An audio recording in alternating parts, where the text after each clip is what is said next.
Ambay ni Kagawad Joey Murada, oh. Oo.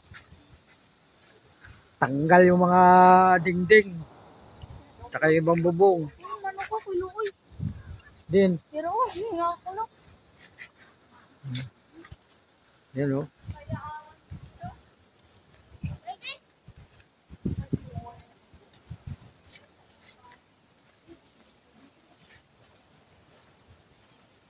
Yan, oh. Yung mga puno. Maraming, maraming sinira na nyug.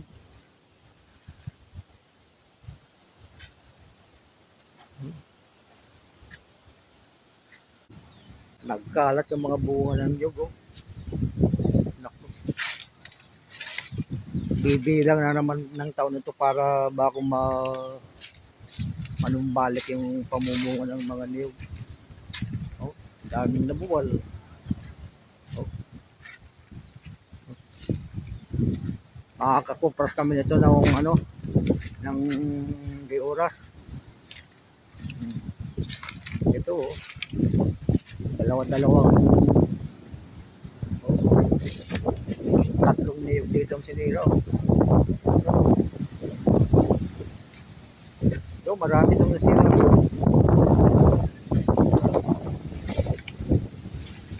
Oh, ito, iba. Wala na.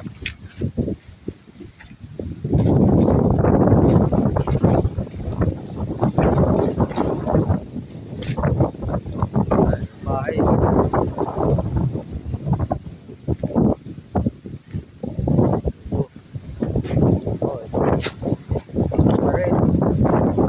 Sawa kami sa buko ngayon. Sawa kami sa buko ngayon. Gagawin kami ng buko salad, buko juice. Ito ang bahay. Oh, okay na ang bahay. Natanggal na yero.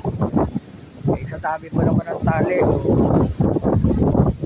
Yan po. Yung bito, halos nakalbo. Ay, no, panike.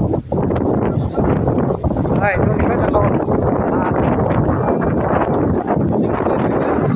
Sakit gani.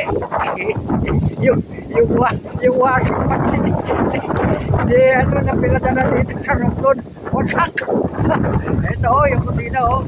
Tinapuna ng malaking sanga ng napitoon. Nalugbok. Ayun, yung... Oh, ito naman yung yung apartment ko. Wala na, tinanggal yung gilid. Tuklap yung dingding. Oh.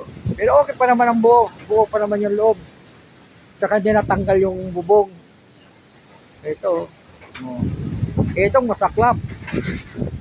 Yung dating yung bitahan ko na ginawa kong butika. Ito. Oh, tanggal yung yung book talaga. Walang natirang hero. Ubos. Oh, ayan. Oh. Yung yan. Wala. Struktura na lang natira. Oh, ito. Daming kalat. Oh, ayan. Oh. Dami yan. Maraming puno ng niyog ang binuwal. Oh, ito. Buti itong talyer ko hanggang ngayon nakatayo pa rin, tumibay.